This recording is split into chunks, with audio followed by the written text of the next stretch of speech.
Tim Pendry, who's come to speak on behalf of the democracy movement, a contribution about Leave.EU as well. Yes, well, thank you. Thank you very much. First of all, I'm going to make clear that today I'm speaking for the democracy movement and not for Leave.EU. I'm on the advisory board of the democracy movement, and I attended the first meeting of the advisory board of Leave.EU. So I'm giving you, if you like, the inside information, and others attended that meeting as well. The difference is important, as I will make clear. I'm also going to read from this presentation, which is not usually how I do things. I usually extemporise, but we have to be very careful with language at this time. So forgive me if I'm a little dry at times. It's not my preferred approach. I'm going to try and do three things in the limited time at my disposal, and I'll welcome the questions later. First, I want to tell you or inform you of what the democracy movement is doing in the great cause and recap a little on the history to explain how it's got where it is. Second, I want to give my impressions of what Leave.EU, which is one of no less than two Euro-realist, Eurosceptic or Euro-critical organisations that have emerged in recent weeks and months, what it is and why I think it's potentially very important. Third, I want to thread the two themes together as I speak and show why the democracy movement is minded to support Leave.EU, while not yet having made its absolutely final decision, though it's a decision that's expected very soon. I can't emphasise enough that not only the democracy movement, Leave.EU, and the socialist and democratic organisations operating in this space consider themselves internationalists and true Europeans. To be a true European is to stand for democracy and the self-determination of the European peoples collaborating as nation-states on equal terms. That's the legacy of the European Enlightenment, and it's resolutely anti-imperialist. This commitment to being European, but firmly against the European Union, is something that unfortunately has to be stated again and again and again in British context, because there's a lie being perpetrated about the Leave camp, which is that it is anti-European, xenophobic, or Little Englander. And the Little Englander one is particularly useful when the Europhiles want to mobilise our Celtic brothers and sisters, and I'm so pleased to see the Irish presence here. We are brothers and sisters. Nothing could be further from the truth. If anything, the modern British Eurosceptic craves a deeper and firmer cultural connection with our European allies. What he or she will not accept is being dictated to by Eurocrats when we have a perfectly good sovereign parliament and ancient liberties at home. I'll go further and say that while some Eurosceptics are stuck in the old Atlanticist model, the modern British Eurosceptic is very much an internationalist at a much more global level. If he is or she is a Eurosceptic of the left, he or she wants to ensure that global trade and Western power are used to better the lives of the vast majority of humanity that still lives in dire conditions across the world. But if she or he is a Eurosceptic of the right, the emphasis may be on global trade and the betterment of humanity through that means. So there's no incompatibility, therefore, between the trading and the humanitarian approaches. Both right and left will disagree profoundly on means and in some respects ends, but what they have in common is that freedom can only be offered by example, by a free people, freely determining its laws through sovereign institutions. Having given that cultural background, I can now move on to the democracy movement, which has one of the longest continuous records as defenders of national sovereignty from a non-partisan point of view in this country. It was founded as all-party, that's important to note, as the voice of those who wanted to have the risk to democracy of technocracy brought to public notice. Over subsequent decades, it came to link traditional right-of-centre concerns about the European Union with those of the left. It was central to the creation of something called the People's Pledge here, which was a non-partisan movement, which included actually Europhiles as well as Eurosceptics, which demanded and got a referendum. So it's something that the elite would happily have denied us. And a number of Europhiles actually wanted this referendum, and the Eurosceptics worked with them in order to get it, and that's why we're all sitting here today. Tony Blair, I think you've heard of him, clearly loathed the very idea of the people making a choice for themselves about the future destiny within the European Union. He said in his Durham constituency only this April, "Think of the chaos produced by the possibility, never mind the reality of Britain quitting Europe." Well, you know, we have a referendum on the way, and I see no chaos in the streets or the market. But I'm far too polite to endorse Boris Johnson's assertion that Blair was an, quote, from The Guardian, mark my words, an epic patronising tosser for making his remarks. The point is that the democracy movement and People's Pledge helped to make a referendum happen against the massed ranks of the old elite. Now that the referendum is assured, and let us pause for a moment and just remember that these guys never let us just say no or leave in this country. They always try to come back again and again and again, like the Terminator. We will see the same determination this time to see the matter through to a final victory, which is to leave, and it comes again, to leave, but to leave with big letters. We're going to leave. The strategy of the democracy movement in recent months has been to husband its resources. It has limited resources. It handles them carefully, which include its substantial mailing list and the campaigning experience led by Stuart Coster and Mark Glendenning, who sits here, and to ensure that those resources are used correctly and to maximum effect when the time comes. There's an element of reverse engineering from the date, so we don't use up too much resources too early. This is an asset that must not be wasted, and the activists on its list must be treated with the utmost respect as fellow soldiers in a shared battle.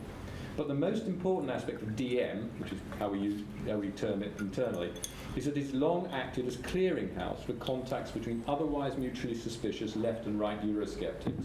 This has now become invaluable, ensuring that the two wings remain united as we get closer to the vote. The obvious tactic of the Eurocrats is to try to set, and I think this applies to every country, to set left and right Eurosceptics off against each other in the street. Cannot emphasise again, this must not be allowed to happen. For the Eurocrats, given their baseline of centre-right, state and big business support for the pro-European position, and again, big business is not business. There's a lot of business that isn't big business. Entrepreneurial business, small business, innovative business. The game is to silence the left and have the old pre-Corbyn elite of the Labour movement and the Labour Party speak as one voice for the European Union. That's the game. Enough Tory Europhiles speak and the Labour movement moves behind it. But it's not going to happen like that for a number of reasons. The first is that the numbers of Eurosceptical left-wingers is much higher than the mainstream press would like you to believe.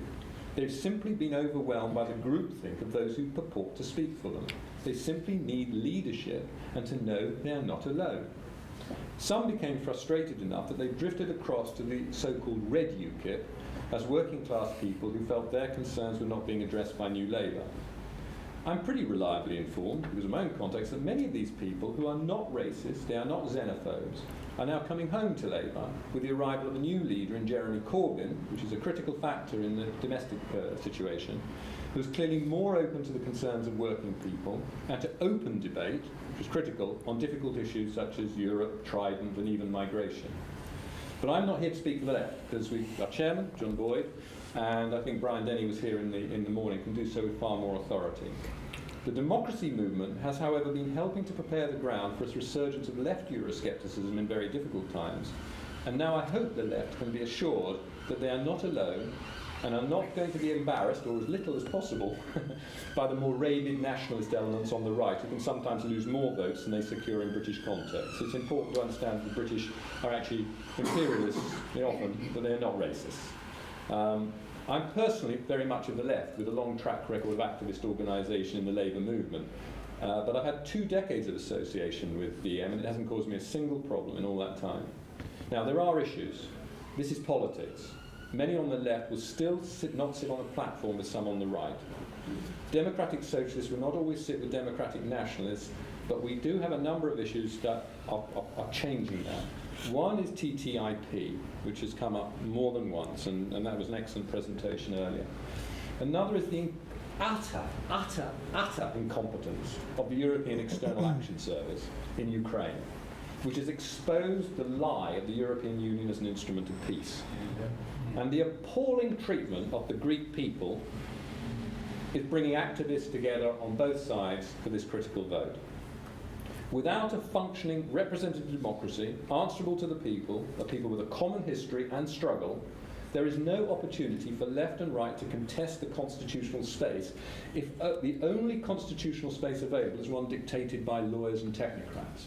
That is a key argument. We may fight eventually, but we must fight within the same constitutional space and not be told what to do by bureaucrats.